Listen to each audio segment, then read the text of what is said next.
तो देखिए systems of classification वर्गीकरण की पद्धति यहाँ पे दी गई हैं। तो तीन सिस्टम यहाँ पे दिए गए हैं। पहला है आर्टिफिशियल सिस्टम ऑफ क्लासिफिकेशन, वर्गीकरण की कृत्रिम पद्धति। अब इसको किसने दिया था? कैरोलस लिनियस ने दिया था। ये 1989 में सवाल आया था, पूछा गया था किसने दिया था? कैरोलस लिनियस ने दिया था। अब इसमें ख़ास बात क्या है कि ये केवल सुपरफिशियल मॉर्फोलॉजिकल करैक्टर, यानी बाहरी जो लक्षण होते हैं, दिखने में जो दिखते हैं, उन पर बेस है ये। जैसे हैबिट क्या है प्लांट की, ऑर्गेनिज्म की, कलर क्या है, नंबर क्या है, और पत्तियों का शेप क्या है, शेप ऑफ लीव्स, इन पर बेस है। इन पर सिर्फ बाहरी लक्षणों को ज़्यादातर देखा गया इसमें, ज़्यादातर सुपरफिशियल मॉर्फोलॉजिकल मतलब क्या होता है? एक्सटर्नल, बाहरी, सिर्फ जो दिखे बाहर से हो जाता है। और तो मेनली किस पर बेस है ये? वेजिटेटिव करेक्टर, कायिक लक्षण, जैसे पत्ती है। वेजिटेटिव करेक्टर क्या होते हैं? लीफ है, स्टेम है, रूट है, इनके ऊपर उन बाहरी लक्षणों पर ही आधारित है। फ्लावर है बगैर वेजिटेटिव करेक्टर।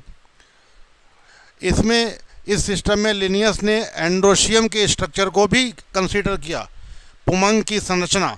आप जानते हैं फ्लावर के 4 वर्ल होते हैं, 4 घेरे होते हैं। सबसे बाहरी क्या कहलाता है? कैलेक्स, बाह्य दल पुंज। उससे अंदर वाला कहलाता है कोरोला, जैसे दल पुंज कहते हैं। उससे अंदर होता है एंड्रोशियम, पुमंग हिंदी में कहते हैं। और सबसे अंदर होता है गायनोशियम, जिसे कहते हैं जायांग, हिंदी में कहते हैं जायांग। तो एंड्रोशियम ये मेल रिप्रोडक्टिव पार्ट है फ्लावर का, मेल रिप्रोडक्टिव पार्ट, नर जनन अंग है। तो इसको भी इन्होंने कंसीडर किया क्लासिफिकेशन में, लिनियस ने। ये सवाल भी आया हुआ। और चूँकि इन्होंने इसको एंड्रोशियम के स्ट्रक्चर को कंसीडर किया किसमें? क्लासिफिकेशन में, इसलिए इनके इस क्लासिफिकेशन को सेक्सुअल सिस्टम ऑफ क्लासिफिकेशन भी कहा जाता है, क्योंकि ये सेक्सुअल स्ट्रक्चर है, मेल रिप्रोडक्टिव स्ट्रक्चर है, उसको कंसीडर किया। इसलिए ये सवाल ही पूछा गया कि सेक्सुअल सिस्टम ऑफ क्लासिफिकेशन किसे कहते हैं, क्यों कहते हैं? तो आर्टिफिशियल सिस्टम को सेक्सुअल कहते हैं। क्यों? क्योंकि उन्होंने लिनियस ने एंड्रोशियम को यहाँ पर कंसीडर किया, पुमंग को लिया। पुमंग क्या है? मेल, मादा जनन अंग है, मेल रिप्रोडक्टिव पार्ट है, जाकर लिया जाकर। अब दूसरी बात है कि इनमें इक्वल वेटेज दिया गया। किसको?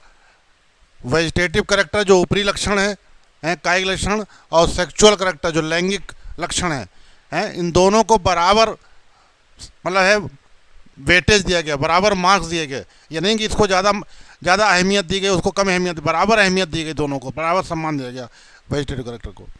लेकिन ये सिस्टम एक्सेप्टेबल नहीं है। क्यों?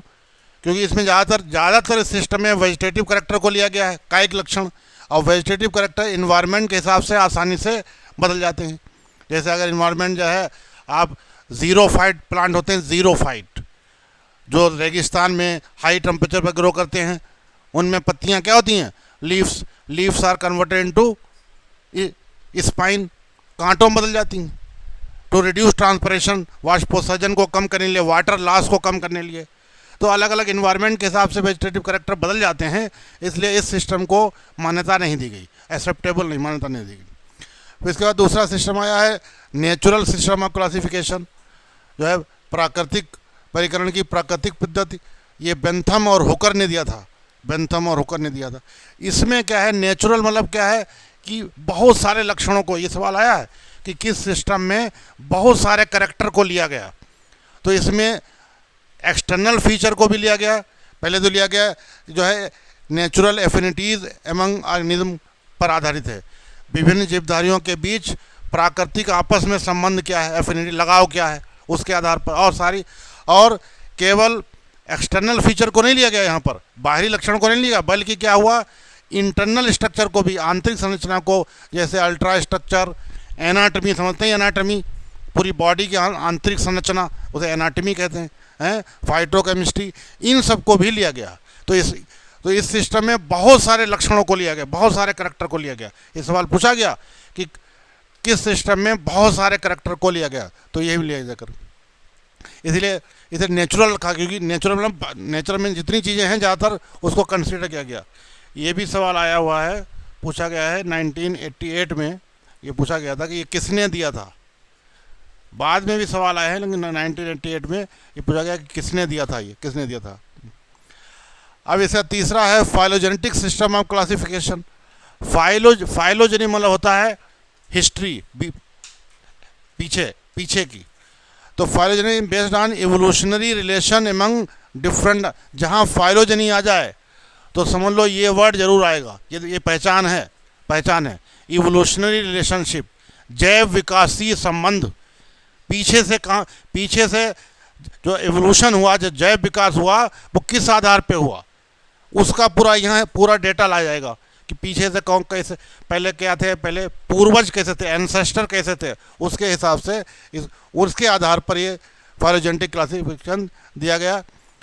इसमें ये माना गया, क्या माना गया, इट इज अज्यूम्ड, ये माना गया कि अगर ऑर्गेनिज्म, जो ऑर्गेनिज्म एक ही टेक्सा को बिलोंग करते हैं, टेक्सान वर्ड हमने पढ़ा चुके हैं आपको, टेक्सान मतलब क्या होता है, कोई भी टेक्सोनोमिक कैटेगरी को टेक्सान कहते हैं। फाइलम एक टेक्सान है, क्लास एक टेक्सान है, फैमिली एक टेक्सान है, जीनस एक टेक्सान है, ऑर्डर एक टेक्सान है। तो कहने मतलब है जो भी ऑर्गेनिज्म, इस सिस्टम में माना गया कि जो भी ऑर्गेनिज्म एक ही टेक्सा को, यानी एक ही फाइलम हो या एक ही क्लास हो या एक ही ऑर्डर को अगर बिलोंग करते हैं, तो उनके एंसेस्टर क्या होंगे, कॉमन होंगे, उनके पूर्वज क्या होंगे, एक जैसे होंगे, एक जैसे उनके एंसेस्टर जो पूर्वज जो होंगे वो एक जैसे होंगे जाकर। तो ये बताया गया इसमें।